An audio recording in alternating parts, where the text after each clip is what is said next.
রমজান চলে যেতেছে, ইচ্ছা ছিল বাংলাদেশের সবকিছু দিয়ে কর্ম একদিন ইফতার, প্রবাসের মাটিতে কিনতে পাওয়া যায় না কিছু, তাই তো ইউটিউব দেখে দেখে চেষ্টা করলাম বানানোর ভালো একটা ইফতারি। Assalamualaikum everyone, it's me Mashraful Islam and my new video.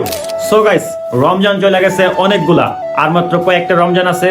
এখনো পর্যন্ত আমি বাংলাদেশের আলুর চপ বেগুনি বানিয়ে খাইতে পারি নাই। আজকে হলো আমার অফ ডে, আর সকলকে welcome to my kitchen. Ramzan মাস উপলক্ষে আজকে ইফতারের আয়োজন করবো আর কি। ইফতারিতে রাখছি হলো আলুর চপ, বেগুনি, পেঁয়াজু এবং সুলা।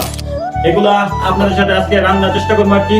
এর মধ্যে এই প্রথম আমি আলুর চপ, বেগুনি এবং ডিমের চপ বানাবো আর কি। রমজান চলে গেছে অনেকগুলা, রুমের ভিতরে সবকিছু না থাকার কারণে বানাইতে পারি নাই। আজকে বন্ধ, যার কারণে সুযোগ সময় বাইর করে বানানোর জন্য প্রস্তুতি নিলাম আর কি, আর আপনাদের সাথে শেয়ার করার চেষ্টা করবো। প্রথমে পেঁয়াজু বানানোর জন্য হেঁসারির ডালগুলো আগের দিন রাত্রে ভিজে রাখছিলাম, এগুলো ব্লান্ডারের ভিতরে বইরে এখন ব্লান্ডার করে নিলাম। এই তো অনেক সুন্দর ব্লান্ডার হয়ে গেছে। এখন পেঁয়াজ মরিচ যা যা লাগে সবকিছু কাইটা কাইটা দিয়ে দিব আর কি।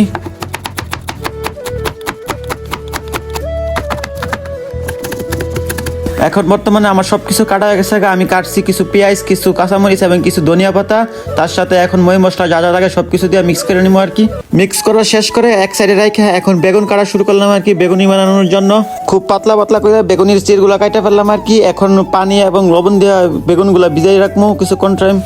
আমি এর আগে আলু সিদ্ধ করার বসে রাখছিলাম আর কি, আলু সিদ্ধ হয়ে গেছে। এখন আলুগুলা নামাই সেটা ভালোভাবে এখন পেস্ট করে নিবো আর কি। পেস্ট করে পেঁয়াজ মরিচ যা যা লাগে মই মশলা দিয়ে আবারও মিক্স করে নিবো এগুলা।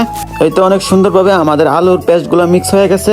এখন এটা সাইডে রাখিয়া এখন বেসন গুলবো আর কি। বলের ভিতরে একটা বলের ভিতরে বেসন নিয়ে নিলাম, সুন্দরভাবে যা যা লাগে মই মশলা টুকটাক দিয়া সেটা ভালোভাবে আবারও বেসনটা মিক্স করে নিলাম আর কি।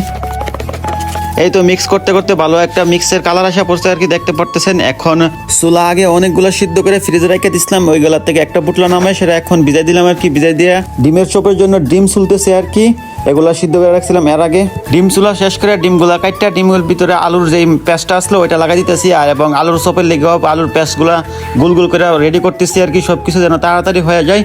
আলহামদুলিল্লাহ আমি সবকিছু গুছাই রেডি করে ফেলছি। এখন চুলার ভিতরে একটা প্যান বসে দিলাম আর কি। প্যান গরম হওয়ার পরে প্যানের ভিতরে বেশি করে তেল দিয়ে দিলাম আর কি, যেন লাইগা না যায়। তেল গরম হয়েছে কিনা, যার কারণে পেঁয়াজের একটা পেঁয়াজ তেলের ভিতরে ছেড়ে দেখলাম যে না ভালোই গরম হয়ে গেছে। এখন দেওয়া যাক আর কি পেঁয়াজগুলা, একটু একটু করে করে পেঁয়াজগুলা দিয়ে দিলাম আর কি তেলের ভিতরে। এখন চুলাটা কমাই দিয়ে পেঁয়াজগুলো আস্তে আস্তে ভাজি করতে হইব আর কি। দেখতে দেখতে পেঁয়াজগুলো ভালোভাবে হয়ে যায় আর কি, হালকা হালকা লাল হওয়ার পরে আমি তুলে ফেলতেছি আর কি। এখন এই তো আমার খুব সুন্দর পেঁয়াজ হয়ে গেছে, দেখতে পারতেছেন কত সুন্দর। তারপরে আমি বেগুনগুলো বেসনের ভিতরে সুপাদা সুপাদা তেলের ভিতরে ছেড়ে দিতেছি আর কি। একে একে আমি আলু সব বেগুনি যা যা আছে আস্তে ধীরে সবকিছুই বাইজা নিবো আর কি। ভিডিও বড় হয়ে যাবে, এত কিছু দেখায় লাভ নাই। এগুলা করতে করতে টাইম পাই অনেকটাই শেষ হয়ে যেতেছে, ইফতারির টাইমে কাছা গেছে আর কি। তাকদারি করে আমি সবকিছু করে ফেলতেছি আর কি। এখন আমি বসাই দিছি চুলা যেগুলো ছিল এগুলা বসাই দিলাম আর কি, মশলাপাতি দিয়ে ভালোভাবে বুনা করবো আর কি। আলহামদুলিল্লাহ আমার ইফতারি হয়ে গেছে আর কি। এগুলা চুলা এবং ওইগুলা পেঁয়াজু, আর তার সাথে আছে আলুর চপ, ডিমের চপ একসাথে মিক্স করে লেছি, আর ওইগুলো হলো বেগুনি আর কি। আলহামদুলিল্লাহ সবকিছু ঠিকঠাক মতো কমপ্লিট হয়েছে, আর আমি আমার সবটুকু দেওয়ার চেষ্টা করছি আর কি ভালো একটা করার জন্য ইফতারি। লাইফের প্রথম আলুর চপ বেগুনি বানাইলাম আর কি। তাছাড়া ওইগুলো টুকটাক বানিয়ে নিয়েছে, লাইফের প্রথম এগুলো বানাইলাম। জানি না কিরকম টেস্ট হইব। ইফতারিরও টাইম হয়ে গেছে, এখন ইফতারি করার জন্য প্রস্তুতি নেই। সবকিছু নিয়ে এখন বর্তমানে আয়সা পড়ছে আর কি আমাদের রুমে আর কি। রুমে আয়সা রুমমেট গুলো নিয়ে সবকিছু নিয়ে বসে গেছে আর কি। এদিকে শরবত আছে, সালাদ আছে, সবকিছু কাইটা মাইটা নিয়ে বসছে আর কি। আর হাতে ওই বেশি সময় নেই, ইফতারি করার টাইম মাত্র 2-3 মিনিট আছে আর কি। আলহামদুলিল্লাহ এখন ইফতারির টাইম হয়ে গেছে আর কি। আমরা সকলে এখন ইফতারি করা শুরু করছি আর কি। আলহামদুলিল্লাহ যথেষ্ট টেস্ট হয়েছে আমার ইফতারি গুলো আজকে। এই সব কিছু নিয়েই ছিল আমার আজকের ভিডিও আর কি। ভিডিও কেরকম লাগছে সবাই কমেন্ট বক্সে জানাবেন। সো এখানে বিদায় নিয়ে দিচ্ছি, আল্লাহ হাফেজ, দেখা হবে কোনো পরবর্তী ভিডিওতে।